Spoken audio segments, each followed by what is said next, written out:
भारत के विभिन्न प्रसिद्ध दर्शनीय स्थानों की यात्राओं का लाभ लेने के लिए भारत की यात्रा चैनल को सब्सक्राइब करें और बेल आइकन को प्रेस करें। पे फूल पाती दी जाती है। पर्ची पर अपनी मनोकामना लिखकर, अपना नाम और अपना गांव का नाम लिखकर बाबूजी के सामने सुबह प्रतिदिन 8 बजे रखते हैं कि अगर कुंवारी लड़की कोई भी इस मंदिर में आ जाती है या इस मंदिर के आसपास से भी गुजरती है और बाबूजी की अगर निगाह उसके ऊपर पड़ गई है। आपके अपने चैनल भारत की यात्रा में आप सभी का फिर से स्वागत है। हमारी आज की यात्रा में हम दर्शन लाभ लेंगे भगवान भैरवनाथ के एक प्रसिद्ध धाम भदेसर भैरू का। भदेसर भैरू का यह मंदिर राजस्थान राज्य के चित्तौड़गढ़ जिले के अंतर्गत स्थित है। भैरवनाथ का यह मंदिर मेवाड़ राजवंश से भी संबंधित रहा है। तो चलिए मिलकर यात्रा प्रारंभ करते हैं।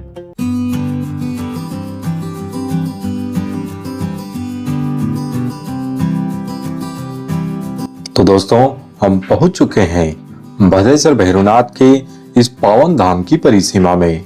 यहाँ मंदिर के बाहरी क्षेत्र में कई दुकानें बनी हैं। मंदिर के मुख्य प्रवेश द्वार पर भैरवनाथ की सवारी श्वान द्वारपाल के रूप में विराजित हैं। आइए मंदिर के भीतर प्रवेश करते हैं। मंदिर एक विशाल परिसर अथवा बड़े खुले हॉल जैसा बना हुआ है, जिसके भीतर गर्भगृह में भगवान भैरवनाथ विराजित हैं। जैसा कि आप देख रहे हैं, भदेसर भैरू के दर्शन हेतु भक्तों की भीड़ लगी रहती है। आइए सर्वप्रथम हम भैरव बाबा का दर्शन कर आशीर्वाद प्राप्त करते हैं। भदेसर भैरवनाथ यहाँ अपने दिव्य स्वरूप में विराजित हैं।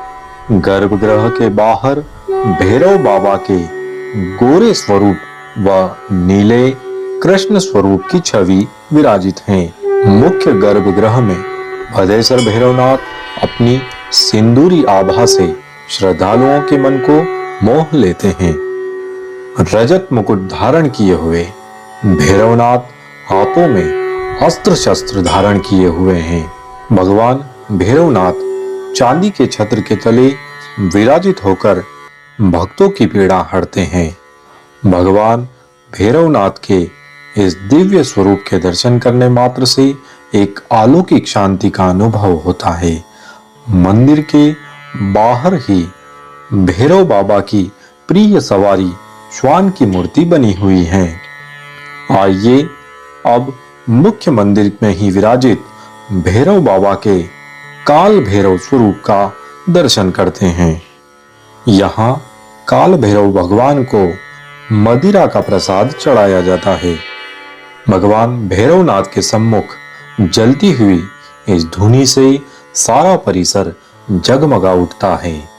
आइए मंदिर परिसर से जुड़े इतिहास एवं जानकारियों के बारे में पुजारी जी से चर्चा करते हैं।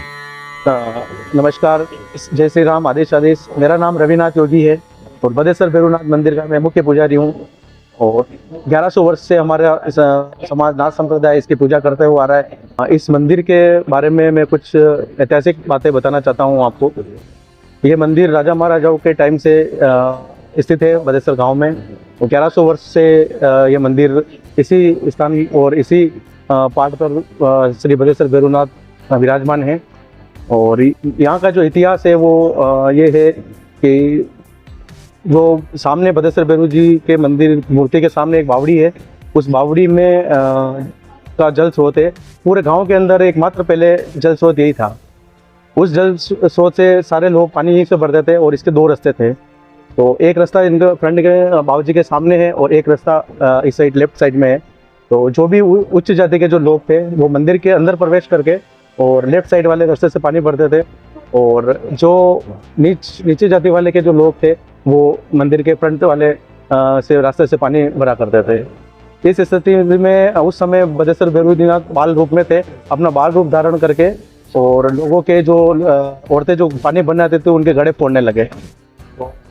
गांव वाले जो लोग थे उन्होंने सोचा घड़े कौन फोड़ रहा है। फोड़ने के कारण को पता लगाने के लिए गांव के 2-4 जो वरिष्ठ लोग थे वो अंदर बावड़ी के अंदर छुप के बैठ गए और जब बाबूजी बाल रूप में बाहर आए तो उनको पकड़ लिया और पकड़ के इस वाले रास्ते से जो उच्च वाले जाति लोग पानी भरते थे उस वाले रास्ते से लाके मतलब उनको बांध दिया अंदर, साकलों से पूरा बांध दिया था, और वो उस रास्ते से बाहर आए। उससे पहले ही वो इस रास्ते से बाहर आके पहाड़ पे विराजमान हो गए।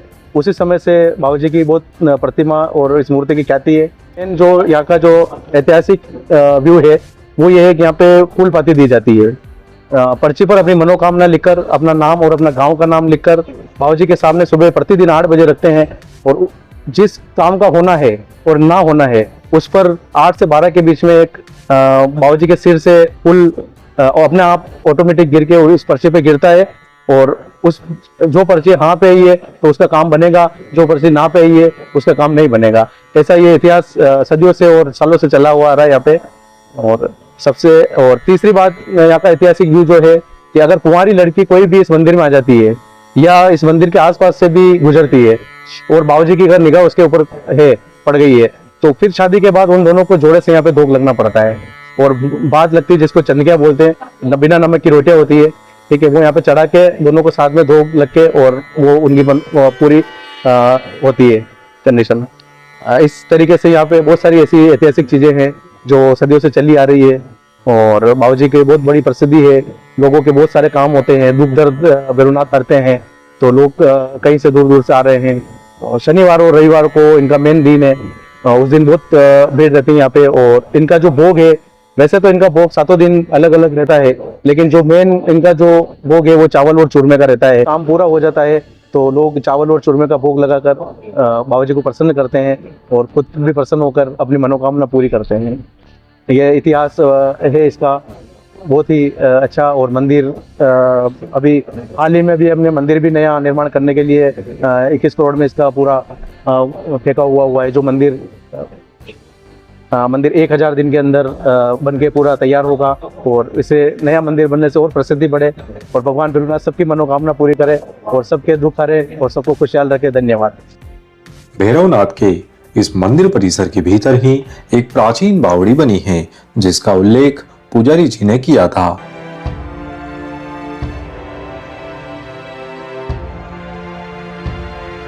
बावड़ी के पास ही भगवान महादेव का छोटा सा मंदिर बना है।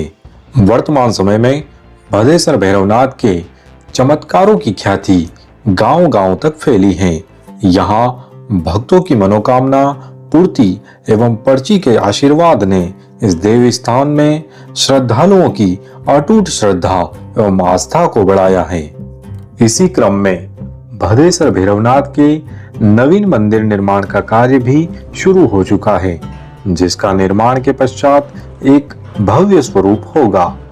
प्राप्त जानकारी के अनुसार भैरव बाबा के इस नवीन मंदिर परिसर का निर्माण में लगभग 21 करोड़ 51 लाख रुपए की लागत होगी। भगवान भदेसर भैरव के इस नवीन मंदिर परिसर के दर्शन का लाभ हमें शीघ्र ही प्राप्त हो, इसी प्रार्थना के साथ चलिए मंदिर परिसर के पास ही स्थित तालाब की ओर बढ़ते हैं।